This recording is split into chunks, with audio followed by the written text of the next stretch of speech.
अध्यात्म विज्ञान कोई धर्म या संप्रदाय नहीं है, ये स्पिरिचुअल साइंस है जो कुदरत के कानून पर आधारित है। ये विज्ञान पूरे ब्रह्मांड के सभी रहस्यों को उजागर करता है और जीवन के सभी पहलुओं को समझने के लिए एक नई दृष्टि देता है। इसी को आर्ट ऑफ विजन कहते हैं, दुनिया को देखने की एक नई दृष्टि, जो अध्यात्म विज्ञानी परम पूज्य स्वामी श्री कमलेशानंद जी के निर्देशन में सनातन सत्य का अनुसंधान कर हमारे जीवन को प्रकाशित करे। जय सच्चिदानंद। બોલો આપણે ઘણીવાર એવી રીતે આવે છે, વાંચ્યું છે કે મહાવીર એક પૂતગલને જોતા હતા, તો એ સમજાવશો? મહાવીર નિરંતર એક પૂતગલને જોતા હતા. હવે આ લખ્યું છે આપતવાણીમાં, ઘણે ઠેકાણે લખ્યું છે, આગમમાં પણ લખ્યું છે. પણ મહાવીર એક પૂતગલને જોતા હતા એટલે શું? મોટા ભાગના 90% લોકો કે 95% કે 58% લોકો એવું જ કહે છે કે મહાવીર આ એક પૂતગલને જોતા હતા. એટલે આ મનને, વાણીને અને કાયાને જોતા હતા, એવું એક પૂતગલને જોતા હતા, એવું બધા સામાન્ય રીતે 95-99% લોકો સમજે છે. પણ this is not correct understanding. આ ટોટલી રોંગ અન્ડરસ્ટેન્ડિંગ છે સ્પિરિચ્યુઅલ પાથ ઉપર. રિલેટિવલી કરેક્ટ પણ સ્પિરિચ્યુઅલી રોંગ છે. કેમ? મહાવીર મન વચન કાયને શેના માટે જુએ? બોલતા નથી. એ શેના માટે જુએ મન વચન કાયને? કે મારા વિચારો શું છે, વાણી શું બોલે છે, વર્તન શું, શેના માટે જુએ? What is the purpose? એમનો શું હેતુ હોય? આ શું કરે છે જોવાનો શું હેતુ હોય? પણ જોવાની જરૂર ક્યાં છે? જરૂર જ નથી. સેપરેશન અને જુદો જુદો જોવું એટલે શું છે કે એમાં ઇન્વોલ્વ થવું, ડિટેલિંગ, કે કેવા વિચાર આવે છે, કેવી વાણી બોલાઈ, કેવું વર્તન થયું, નહીં. હવે એક પૂતગલ એટલે શું એ સમજાવો. અત્યારે આ મન વચન કાયાથી જે ઉકલે છે એ તો બધા સંજોગો અલગ અલગ હોય. મનના સંજોગો અલગ હોય, અનેક પ્રકારના હોય. વાણીના સંજોગ અલગ હોય, અનેક પ્રકારના હોય. વર્તનના સંજોગ અલગ હોય, અનેક પ્રકારના હોય. તો મારે તો આ પછી આ ડિટેલિંગમાં જોવું પડવાનું થઈ ગયું. એવું હોય નહીં. જ્ઞાનીનું એક વિઝન બહુ સંક્ષિપ્ત, કોન્સન્ટ્રેટ હોય. કેવું હોય? કોન્સન્ટ્રેટ. ડિટેલ ના હોય કોઈ દિવસ. એટલે જ્ઞાની જ્યારે એક પૂતગલની વાત કરે છે ત્યારે એ એવું કહેવા માંગે છે, એક પૂતગલનો મતલબ થાય કે જે પરમાણુ ચાર્જ થયું છે એનું ટાઇટલ પૂતગલ કહેવાય. શું કહેવાય? પરમાણુને તત્વ કહેવાય અને પૂતગલની અવસ્થા કહેવાય. શું કહેવાય? પૂતગલની અવસ્થા કહેવાય. પણ એ સૂક્ષ્મ અવસ્થા છે અને એનું ફળ મળે ત્યારે એને સ્થૂળ અવસ્થા કહેવાય. મૂળ પરમાણુ સૂક્ષ્મથી સૂક્ષ્મ છે, એને ચાર્જ કરો, કોટિંગ કરો એટલે કર્મ બંધાયું કહેવાય, ત્યારે એને પૂતગલ કહેવાય. અને એનું રિઝલ્ટ આવે ત્યારે એને પરિણામ કહેવાય, પૂતગલ ફળ કહેવાય. શું કહેવાય? પૂતગલ ફળ. પૂતગલ આને ના કહેવાય. પૂતગલ કોને કહેવાય? પરમાણુ એ ચાર્જ થયેલી અવસ્થાને પૂતગલ કહેવાય. પણ મહાવીર ભગવાનને તો ચાર્જ નતું થતું કાંઈ. સમજાવ પછી સમજણ પડી જશે. એટલે ચાર્જ થયું એને પૂતગલ કહેવાય. હવે એ પૂતગલ જ્યારે ડિસ્ચાર્જ થાય છે, ચાર્જ થયેલું શું થયું? ડિસ્ચાર્જ થાય છે. ત્યારે જ્ઞાનીઓ જોયા કરે કે આ ચાર્જ થયેલું ડિસ્ચાર્જ થાય છે, પૂરણ થયેલું ગલન થાય છે. માટે પ્રત્યેક પૂતગલનો એક જ સ્વભાવ છે, પૂરણ કરેલું ગલન કરે. એક જ સ્વભાવ છે. No detailing in a action, but the nature of પૂતગલ is the same of all પૂતગલ, ચાર્જ એન્ડ ડિસ્ચાર્જ, પૂરણ અને ગલન. એનું એક જ ટાઇટલ પૂતગલ.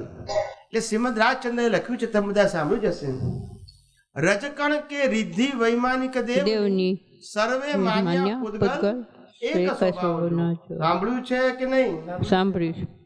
ફેરથી બોલું છું, રજકણ કે રિદ્ધિ વૈમાનિક દેવની, રજકણ કે રિદ્ધિ વૈમાનિક દેવની સર્વે માન્ય પૂતગલ એક સ્વભાવના. બધા પૂતગલનો સ્વભાવ કેવો છે? એક જ, સરખો. પૂરણ કરેલું ગલન કરે છે. ભલે ગલનમાં વેરાયટીઝ અલગ અલગ હોય, પૂરણમાં વેરાયટીઝ અલગ અલગ હોય, પણ જે પૂતગલ શબ્દ લાગુ પડ્યો એ પૂતગલનો એક જ સ્વભાવ છે, પૂરણ કરેલું ગલન. That's it. પૂરણ કરેલું ગલન થાય છે. તો there is no any detailing about the ગલન. Now આજે મેં ગયા અવતારમાં ચાર્જ કર્યું, એ ડિસ્ચાર્જ થાય છે ત્યારે મેં એક જ વસ્તુ જોવાની છે, પૂરણ કરેલું શું થાય છે? ગલન. So it is a good, it is a bad, it is a profitable, it is a losable, એવું જોવાનું નથી. ગમતું, ના ગમતું, વેદનીય, સાતા વેદનીય, અસાતા વેદનીય, મારું, તારું, મેં કર્યું, તે કર્યું, આવી રીતે જોવાનું નથી. પૂરણ કરેલું ગલન થાય છે એ પ્રત્યેક પૂતગલનો સ્વભાવ છે. સમજાયું? આને પૂતગલ કહેવાય. શું કહેવાય? પૂતગલ. સમજાયું કે નહીં? ના હવે આને આ જ્ઞાનીઓ જુએ, અવસ્થાઓને ના જુએ.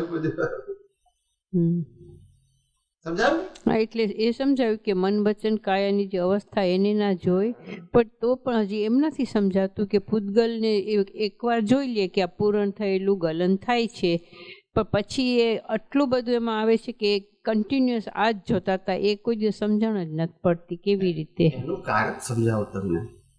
અત્યારે આપણું પૂરણ થયેલું ગલન થાય તો અજ્ઞાની કઈ રીતે જુએ?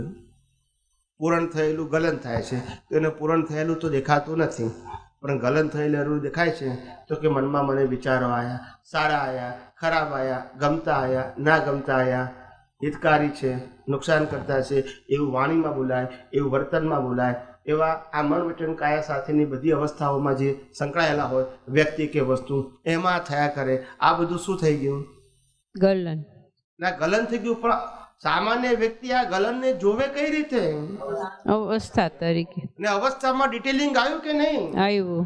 હવે જ્ઞાની શું જોવે છે કે ગલન, ફક્ત ગલન, નો ડિટેલિંગ. કાનમાં ખીલા ઠુકાયા, ગલન. મહાવીર દેશના આપે છે, ગલન. મહાવીરે લગ્ન કર્યા, ગલન. મહાવીરને કેવળ જ્ઞાન થયું, ગલન. મહાવીરને ઉપસર્ગ આયા, ગલન. મહાવીરને પરિસવ આયા, ગલન. શું જોવાનું? ગલન. No other title and no detailing, only the one column. જ્યારે તમે પર્ટિક્યુલરમાં ગયા કે ફસાયા. When you enter in a detailing you enter in a relative truth. એટલા માટે મેં પ્રતિક્રમણની ના પાડેલી કે તમે રિલેટિવ સત્યમાં જશો એ નવું અજ્ઞાન ઊભું કરશો, ભલે શુભ હશે પણ તોય અજ્ઞાન નહીં જાય તમારું. શું નહીં જાય? અજ્ઞાન નહીં જાય. કારણ કે એમાંય મારું કરતાપણું ખરું કે નહીં, કે મેં દોષ કર્યો એ કરતાપણું ખરું કે નહીં? બરાબર. ગલનમાં કરતાપણું હોવું જોઈએ? ના, ના હોય. હવે મારે દોષને દોષ તરીકે સ્વીકારવું હોય તો મારે કરતા બનવું પડે કે નહીં? બરાબર. હા, તો જ હું પ્રયાસ કરી શકું ને સાહેબ. એટલે તમે સનાતન સત્યમાંથી ક્યાં આવી ગયા? વ્યવહાર. આવી ગયા. એટલે પ્રતિક્રમણ ખોટું નથી, પણ સનાતન સત્યના વિઝન થી નીચે આવો છો એ તમારે સમજવું પડશે. હવે પેલું વિઝન હોય તો પછી આની જરૂર નથી. આ ના હોય તો આની જરૂર છે. સમજાય છે? અપગ્રેડ થયા પછી ડાઉનગ્રેડ આવવાની જરૂર નથી. વ્યવહારથી કદાચ આપણે પ્રતિક્રમણ કરીએ બી ખરા તોય આપણને લાગવું જોઈએ કે આ ઉદય કર્મ છે, એનાથી શરૂઆત મુક્ત એવો શુદ્ધ આત્મા છે, તો વાંધો નથી. પણ તો એનો અર્થ એમ થયો ને કે મહાવીર પ્રભુનું જે આમ વર્ણન આવે છે બુકમાં કે બેસીને એક પૂતગલને જોતા હતા, પણ એ તો ઉઘાડી આંખે ગમે ત્યાં ફરતા હોય તો એ બધું આ જોઈ શકે ને. હા, એ પણ શું પણ એટલે એવો પ્રશ્ન નહીં, પણ એવું આવે છે કે જાણે એ બેસીને જ આ કરતા હતા, સામાયિકની જેમ એક પૂતગલને જોતા હતા, પણ એવું ના હોય તો એવું છે.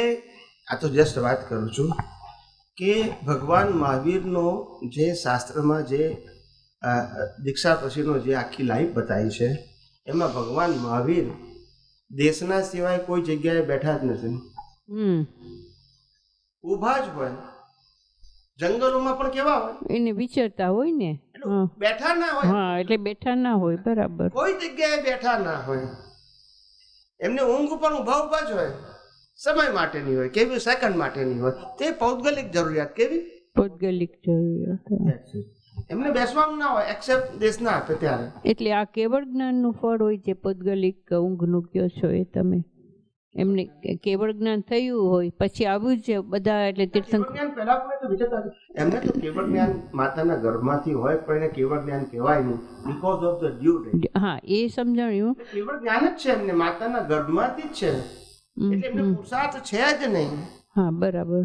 પણ એ જ્યારે વિચરે ને જ્યારે દીક્ષા તરીકે આમાં શું થાય કે આ સમજવાની જરૂર છે કે એમને આ દેહાધ્યાસ એક વન સેન્ટ પણ ના હોય એમને. બરાબર. એટલે દેહ તે મારો એટલે આને થાક લાગે આને હાચવવાનું એવો બધો પ્રશ્ન આવે નહીં. ખ્યાલ આવ્યો? દેહાધ્યાસ જ ના આવે એને આત્માનું જ એટલું બધું એ હોય પોતાના સ્વ સ્વરૂપની દશામાં એટલા ઉત્કૃષ્ટ પ્રકારના હોય એટલે દેહ માટે જે સોફ્ટ કોર્નર હોય એ ના હોય એમને. કારણ કે આ તો કર્મ ભોગવાનું સાધન છે. It is not my body, it is not my suffering and it is not my karma too. સમજાય છે? I am totally separate than all relative truths. And all the relative truth is on a base of temporary truth. એમાં એનું અસ્તિત્વ જ ના હોય, એમાં એનું વિઝન જ ના હોય, ઇમ્પોર્ટન્ટ જ ના હોય. શું ના હોય? ઇમ્પોર્ટન્સ ના હોય. એનું અસ્તિત્વ હોય ટેમ્પરરી, કારણ કે હિસાબ છે, પણ વિઝનમાં ઇમ્પોર્ટન્ટ. એટલે આવું ના હોય એટલે પ્રકૃતિ આવી જ હોય એમની. એ લેઝી બને જ નહીં, અવેર ને એક્ટિવ જ હોય. બોલો સ્વામીજી, હમણાં આપે કીધું કે મહાવીર ભગવાન હતા તો એ હંમેશા ઊભા જ એમનું આ દિનચર્યા આખી ઊભા જ હોય. એનું શું કારણ શું છે એની પાછળ? એનું કારણ એ છે કે અવેરનેસ. બેસી જવું, ઊંઘી જવું એ બધું લેઝીનેસ કહેવાય. એટલે એમની જાગૃતિમાં, કારણ કે દેહાધ્યાસ તમે સમજો, આ બધી વસ્તુનું કારણ મારે આરામ કરવો પડે છે, ઊંઘવું પડે છે, થાક લાગે, આ બધું દેહાધ્યાસમાં જાય છે. શેમાં જાય છે? દેહાધ્યાસ. પણ આપણે જે મહાવીર ભગવાન એટલે પૂર્ણ દશાની વાત હતી, રાઈટ? એમને પોતાના આત્માની સંપૂર્ણ સ્વભાવમાં આવી ગઈ ના, તો પછી એમાં બેઠા હોય કે ઊભા હોય શું ફરક પડે? એ એમના ઉદયમાં જેવું લાયા હોય કે જેમાં બેસવાની જરૂર ના હોય, આડા પડવાની જરૂર ના હોય. હા, એટલે કર્મના ઉદય પ્રમાણે આપણે સમજી શકાય. એ ક્વોલિટી ઓફ કર્મ કહેવાય ને, એમ કહું છું. એમનો ઉદય પણ એવી ક્વોલિટીનો હોય. પણ એ તો